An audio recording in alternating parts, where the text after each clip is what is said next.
Bonjour, bonsoir Simon. J'espère que tu as passé un très bon week-end. Et puis, donc voici le résumé du cours de vendredi. Alors, je viens de me couper le doigt, l'index droit. J'étais en train d'ouvrir une conserve, une boîte de conserve, et j'ai été distraite par mon chat qui est venu sauter sur le comptoir et je me suis coupé le doigt, mais alors bien, bien, bien, bien profondément. Et je crois que c'est la première fois de ma vie que je vois autant de sang partout dans ma cuisine. Donc, moi, les aiguilles et le sang, ce n'est pas pour moi et j'ai failli tomber dans les pommes. Tu te souviens de cette expression, j'ai failli m'évanouir, s'évanouir, ou j'ai failli tomber dans les pommes? Tomber dans les pommes. Tiens, je vais les écrire. Ça va mieux, mais c'était, c'était une expérience. Et j'avais peur d'avoir coupé un tendon, et parce que ça saignait énormément. Alors, je vais te montrer toutes les expressions. Alors, ça saignait énormément. J'ai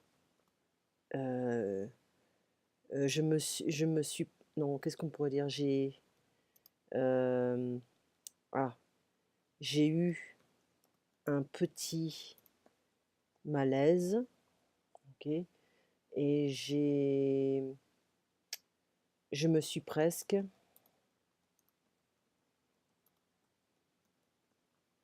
évanouie, ok, s'évanouir, s'évanouir, euh, tomber dans les pommes, voilà, chercher l'expression, tomber dans les pommes, ok.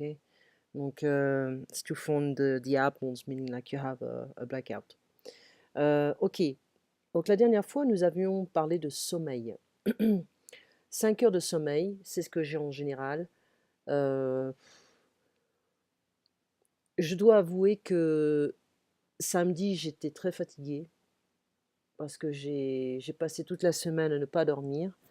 Généralement, je n'ai pas de problème, mais ce samedi, avant-hier, c'était assez compliqué et je me suis sentie très, très, très, très fatiguée toute la journée et j'ai travaillé. Je crois que j'avais donné 1, 2, 3 heures de cours samedi matin. Après, j'avais des cours dans l'après-midi et j'ai dû annuler parce que j'étais tellement faible que je m'étais dit, si je ne fais rien, je ne vais pas pouvoir travailler la semaine prochaine. Donc, tu vois, il m'arrive qu'il y ait un jour, c'est très rare, c'est exceptionnel, mais il m'arrive qu'il y ait un jour où je me sens très, très faible, tu vois, mais c'est très rare. Voilà. Et si je ne m'écoute pas, j'écris tout, si je ne m'écoute pas, je risque de tomber malade ou d'être euh, très, très fatigué, d'être très, très fatigué plus longtemps. Ouais, donc il faut que j'écoute les douleurs de mon corps ou les détails, les petits détails qui font que on a une petite alarme, une sonnette d'alarme qui me dit attention, like the point of non return. Donc la sonnette d'alarme, ok. Et je l'ai eu samedi. J'étais vraiment très faible et je ne pouvais plus rien faire. Enfin bref, là je vais encore dormir peut-être 5 heures. Euh, je, je bosse énormément. Je dois apprendre beaucoup de choses en étant dans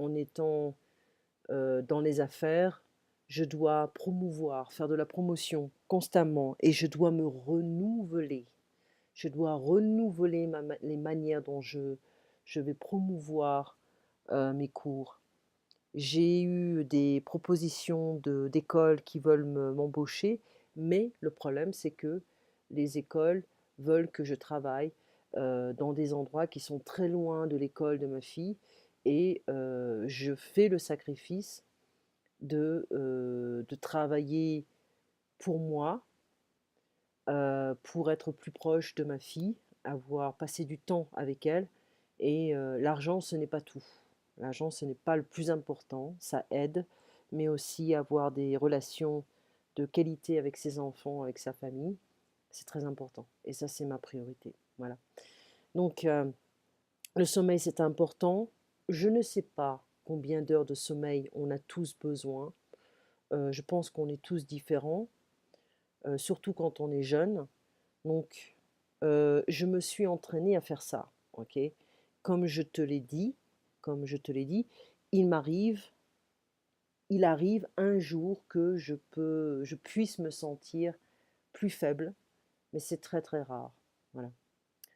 Heu, donc je me suis entraînée, I train myself to do that, OK? S'entraîner, to work out. Je m'entraîne à la gym, je m'entraîne au centre de fitness, etc. Ok. Mais on a aussi traîné les rues, ça, tu connais cette expression, et traîner les pieds, drag the feet. Donc traîner, s'entraîner, c'est différent ici, hein. Je me réveille souvent vers 5 heures. Alors c'est toi, Simon, tu m'avais dit que tu te réveilles souvent vers 5 heures ou à 5 heures, environ 5 heures. Ok. Donc 5 heures de sommeil, c'est ce qu'on dit, hein, attention, n'oublie pas cette expression. Habituellement, je me réveille à 7 heures. Quand je dois travailler pour les Chinois, je dois me réveiller à 5 heures du matin. Et je me donne une demi-heure pour me réveiller, pour boire mon café, pour préparer, pour redémarrer l'ordinateur.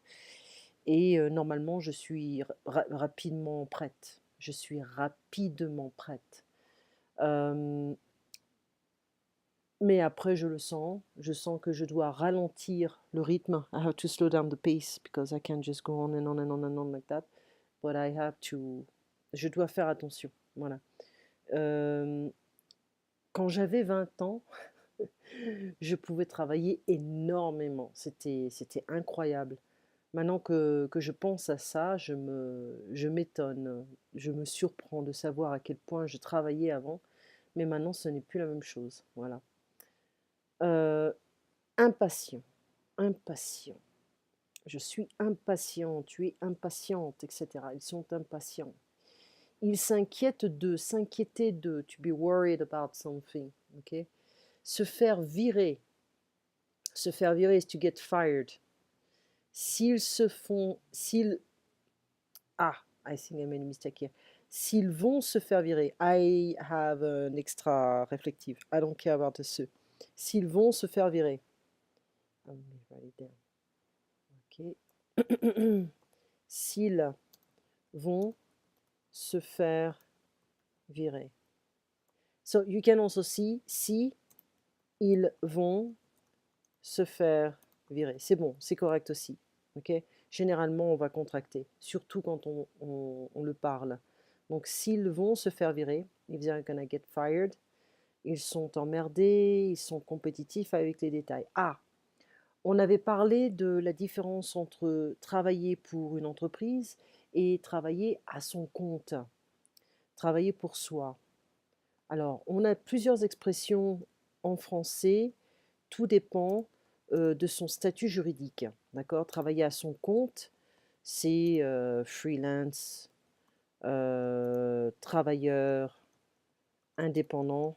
I don't recommend you to do that in France because you're going to be double taxed. There are a bunch of, I'm not going to say the word. Yep.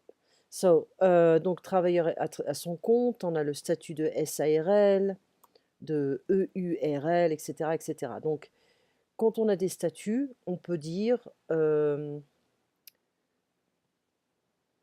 comment dire, on peut avoir des avantages. Surtout quand on a une SARL, on a des avantages financiers et des avantages fiscaux. Okay. Des avantages fiscaux. Okay. Mais quand on travaille pour quelqu'un, pour une entreprise, une petite ou moyenne ou une grosse entreprise, on peut avoir des avantages, mais je dois t'avouer que moi, ça me fait peur de travailler pour une entreprise parce que ça tue la créativité. Don't say I said that. Ça tue la créativité et c'est très répétitif. Ok. Moi, je fais beaucoup de leçons qui sont très répétitives, mais je vais, ce qui est une compétition, ce qui est vraiment, comment dire, il y a deux points qui sont importants dans mon entreprise. C'est de me renouveler avec mes cours, ne pas offrir la même chose que les autres, essayer de penser différemment en créant des cours un peu différents. Et puis le deuxième point, c'est la promotion, le marketing. Alors ça, c'est un challenge. Et c'est un challenge parce qu'il y a beaucoup de gens qui vont te donner des cours de marketing pour, pour promouvoir tes services ou tes produits, mais ça coûte cher et ça ne marche pas forcément. Et là, je suis en train de regarder AdWords, donc je vois un peu si c'est profitable. Ok, je suis en train d'étudier ça. Et donc, voyons un peu si ça marche vraiment. Parce qu'il y a beaucoup de gens qui offrent des cours payants pour promouvoir des cours ou des services ou des produits. Mais ce sont des gens qui vont obtenir l'argent des cours, mais qui ne vont pas forcément donner un résultat. Voilà, donc ça, il faut faire attention. Ensuite, se faire virer, ils se sont fait virer, ou s'ils vont se faire virer, ok, ils sont emmerdés, dans bothered, ils sont emmerdés ou ça les emmerde. C'est ce qu'on va dire en français, ça les emmerde. Ok, ça les emmerde. Ça les emmerde. Le fait d'être viré, ça les emmerde. Ou ça m'emmerde. Ah, ça m'emmerde. J'ai pas envie d'aller au travail demain. Voilà. J'ai travaillé dans les entreprises. J'ai travaillé pour le gouvernement. J'ai travaillé pour des écoles. Voilà. Euh, le, le premier stage que j'ai eu, c'était pour travailler au tribunal de grande instance. C'est le gouvernement, c'est le ministère de la Justice française. Ah, c'était chiant. C'était très chiant. Et je ne me voyais pas faire ça pendant 20 ans, 30 ans, 40 ans, ça c'est clair. Non, non, non, non. Et c'est très répétitif. Comment on peut survivre ce genre de travail? Franchement, il faut se tuer mentalement. Il faut tuer sa créativité pour supporter ce genre de travail. Ensuite, travailler dans les écoles, bon, c'est la même chose. On nous impose un programme. On ne peut pas amener trop de créativité ou sinon on peut avoir des problèmes. J'en ai eu de la part de mes collègues et de la part du proviseur. Donc j'ai décidé de faire mes propres programmes. Voilà. Il faut dire que en étant un professeur créatif, on a des étudiants qui le sont moins. Donc ça peut être un problème, ça peut être problématique parce que tu as des étudiants qui sont habitués à apprendre d'une certaine manière et ils ne veulent pas accepter le fait qu'il y ait d'autres méthodes. Je vais te donner un exemple. Il y a quelques mois, je donnais des cours à un monsieur qui vient de Turquie, donc il est turc, et il vit à Zurich. Il a vécu en Allemagne avant et maintenant il vit à Zurich. Et son allemand n'est pas très bon. Ok, il ne fait pas attention au féminin, masculin, le neutre. C'est pas terrible, hein, mais il peut s'exprimer.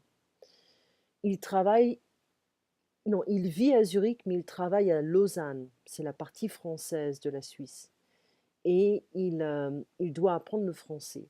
Alors, je lui dis, écoute, on peut essayer d'avoir des leçons vraiment spécifiques pour toi parce il a un déficit de l'attention. Donc, il ne peut pas être attentif pendant très longtemps. Donc, j'ai déjà travaillé avec des gens comme ça. Donc, je sais comment faire. D'où le fait d'être créatif, ça aide. Si on est créatif, ça aide avec les gens qui ont une déficience au niveau de l'attention. Voilà. Mais alors, il est très distrait, très perturbé à ce niveau-là. Et il me disait, moi, je veux utiliser que ce livre. Voilà, bon, ok. Mais je ne veux pas utiliser un autre livre parce qu'il n'y a que des dialogues et ça me plaît. Voilà. Donc c'est un livre en allemand et en français. Et je lui dis, écoute, ça va pas marcher. Mais il fait, non, je veux pas étudier autre chose, je veux étudier ce livre. Et je fais déjà, d'une part, tu prépares un examen, le DELF, tu veux le niveau A2, B1, ça va pas marcher parce que tu n'as aucune connaissance de la grammaire française, aucune connaissance du vocabulaire français. J'essaie de te donner ma méthode, tu n'en veux pas. Donc pas souvent, mais j'ai de temps en temps des étudiants qui sont habitués à un certain rythme, à une certaine manière d'apprendre. Voilà. Alors on utilise le livre, le manuel, et c'est tout. Et ce sont des gens qui ont peur d'apprendre autrement. Et puis généralement, ce sont des gens qui ne vont pas prendre des cours pendant très longtemps parce qu'ils n'ont aucune méthode, aucune méthodologie. Moi, j'essaie de donner de la liberté à mes étudiants. Et puis, quand on est adulte, on est responsable. On n'a pas besoin de quelqu'un qui nous donne la main à chaque fois. Donc, je pense que c'est important d'être, comment dire, de faire attention à ce que je dis, d'être ouvert et puis de s'engager dans les dialogues ou dans les choses que je donne. Voilà. Mais c'est pas évident. C'est pas toujours évident. Voilà. Être créatif, ce n'est pas toujours positif. Ah. Ok. Alors, les gens qui travaillent pour les corporations, les grandes entreprises ou des entreprises moyennes, ils sont compétitifs avec des détails, des petites choses. C'est vraiment ridicule. C'est vrai, je l'ai vu. Et on passe souvent son temps. Ce sont des gens qui passent leur temps à se plaindre. Quand je travaillais avec les juges se plaignaient tout le temps qu'ils ne gagnaient pas assez d'argent. Les avocats, la même chose, les procureurs, la même chose. C'était le bal des mécontents. Il faut faire un film là-dessus. Le bal des mécontents. Et je vais l'écrire. I don't steal my ideas. Euh, le bal des mécontents. That's a really, really good title, actually. Et tu as toujours des Français qui se plaignent. C'est pas assez. Ok, c'est pas assez, c'est pas assez. Voilà. Et on avait parlé, on avait fait des exemples, des comparatifs avec The Office, la version anglaise. Eh bien, la plupart des travailleurs aiment leur boulot, ils aiment l'entreprise, même si l'entreprise vend quelque chose d'ennuyant, du papier. Ah, c'est toujours utile le papier, même si tout devient digital. Alors tu vois, je me suis coupé l'index et je vais essayer de remettre mon élastique dans les cheveux, ça va pas être évident. Ça va être folklorique, surtout j'ai les cheveux très très longs, donc c'est pas évident. Enfin bref. Donc la version anglaise, elle est... C'est une version qui est beaucoup plus simplifiée. Peut-être que c'est pour ça que les Américains ont voulu avoir leur propre version. C'est vrai que c'est un boulot sans but, hein, vendre du papier à longueur de journée. Euh, mais dans la version américaine, ils sont très contents de vendre du papier. Voilà, c'est considéré comme a sales job. Donc c'est un travail de vente. Voilà, un travail de vente eh bien, on peut vendre des aspirateurs, du papier, de l'eau, des tasses, des lits. C'est la même chose. Il y a cet esprit compétitif de la vente. C'est pas important le produit ou le service. Voilà. Donc les cols blancs. Tu m'avais dit que tu as travaillé pendant quelques mois, en 2001-2002, pour .com. L'économie dans ce domaine avait commencé à ralentir un peu. Et donc, je ne pense pas. Tu vois, c'est le problème avec les gens qui sont spécialisés dans la technologie. Je pense que Get Better, ils ont une très bonne stratégie parce que ils ont, comment dire, ils savent. ils savent promouvoir leurs produits et ils ont des techniciens. Donc, il y a beaucoup de startups qui n'ont que des techniciens et qui ne connaissent rien du tout en SEO, qui ne connaissent rien du tout en marketing. Il n'y a pas que le marketing en ligne, il y a le marketing à la télévision, un peu partout. Donc le buzz ne vient pas que et seulement ou uniquement de l'Internet. Nous avions utilisé TuneUp. Ok, donc je te les ai mis, hein. J'espère que tu les as reçus. TuneUp, euh, TuneUp et il y avait Grammaire 450 exercices. Ok. Ah oui, on avait parlé de Brigitte Bardot. J'ai toujours pensé qu'elle était folle. C'est vrai que son combat pour les animaux, il est respectable, mais je n'aime pas ses idées politiques. Voilà. Je ne suis pas une grosse mangeuse de viande, je dois l'avouer. Euh, j'aime les produits laitiers, mais je n'aime pas la viande. Voilà, je n'ai jamais été une grosse mangeuse de viande et j'ai commencé très très tôt dans ma vie. C'est peut-être pour ça que je ne suis pas si grande que ça, euh, par rapport à d'autres personnes. Dans ma famille, ils sont tous grands, sauf moi et ma tante Isabelle. On a à peu près, on fait 1,70 m. Voilà, c'est pas très grand. Ma mère fait 1,76 m, j'ai des cousins qui font 2 mètres. J'ai un neveu qui fait 2 mètres. J'ai mon cousin Thierry qui fait 2 mètres. J'ai mon grand-père qui faisait 1,88 m, je crois. Mon père fait 1,85 m, quelque chose comme ça. Donc c'est pas grand, grand, grand, mais bon, c'est plus grand par rapport à moi. Donc, mais je ne veux pas te distraire, voilà. Il est un peu radin. De qui on parlait? C'est pas important. Donc on a Alain Delon qui aussi avait affiché des idées très proches du Front national. Heu, je crois que c'est une honte de pardon, d'utiliser son image de star pour, pour influencer des gens un peu naïfs au niveau politique. Voilà. Il ne vieillit pas bien. Il y a, comment ça s'appelle? Mireille Darc qui est morte il y a quelques jours. Donc on a vu quelques célébrités qui ont réagi, mais hein, c'est quand même assez bizarre de savoir qu'elle est morte parce que on a toujours cette idée que il y a des acteurs qui sont immortels, tu vois. Ils ne vont jamais vieillir, ils ne vont jamais mourir.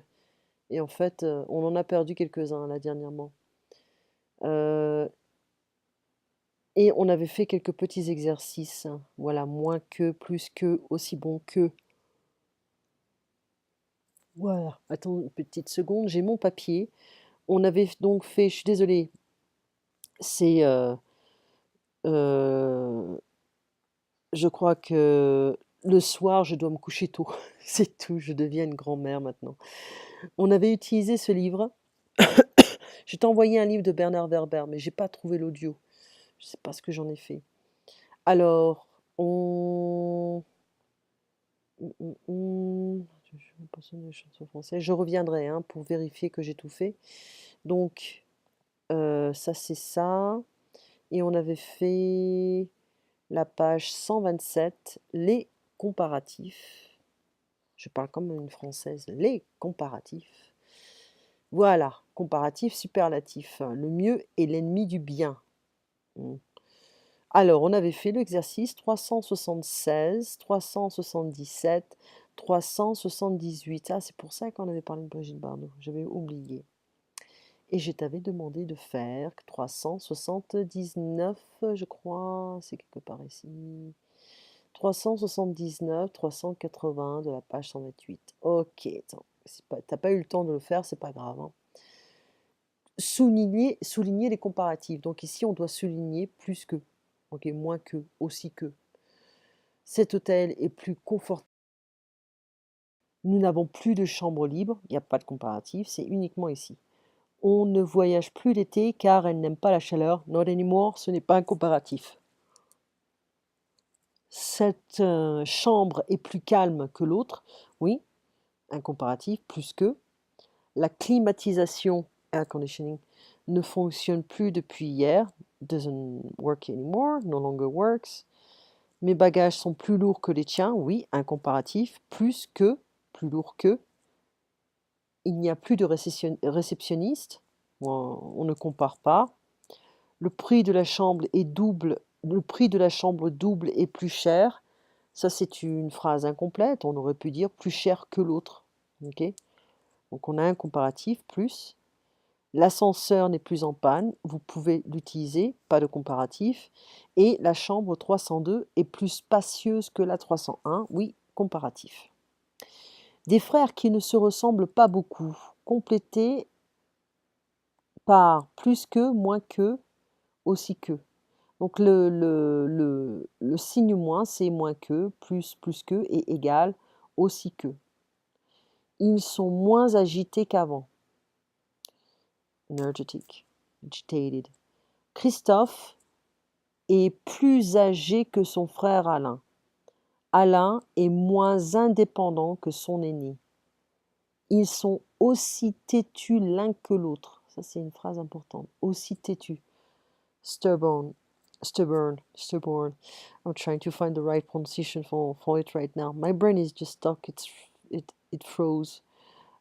Stubborn, donc têtu. Alain semble moins souriant que Christophe. Smiley. Les deux frères sont aussi blonds l'un que l'autre. Christophe paraît, he looks like, he seems like, plus affectueux qu'Alain. Ils ont l'air, alors il paraît, ils ont l'air aussi vifs à l'école qu'à la maison. Christophe paraît moins timide que son petit frère. Ok. Comparez les mots indiqués en utilisant des adjectifs selon le modèle. Brigitte Bardot, Isabelle Adjani. Donc on peut ajouter ce qu'on veut ici. Brigitte Bardot est plus âgée qu'Isabelle Adjani. Ouais. Je dirais de 10. Elle est vieille maintenant, Isabelle Adjani. Peut-être 20 ans de différence, 10, 20 ans, je ne sais plus. La femme, homme aussi. Alors la femme est aussi intelligente que l'homme, peu importe, hein. Aussi travailleuse que l'homme. Jacques Chirac est moins gros que Gérard Depardieu, on l'avait fait. Le Concorde est plus rapide que le TGV. Le cinéma, la télévision, qu'est-ce que tu avais dit? Attends une seconde, je vais le mettre comme ça. Hop. Le cinéma est plus intéressant que la télé, c'est vrai. On n'aime pas trop la télé. Ensuite, le champagne, le vin égal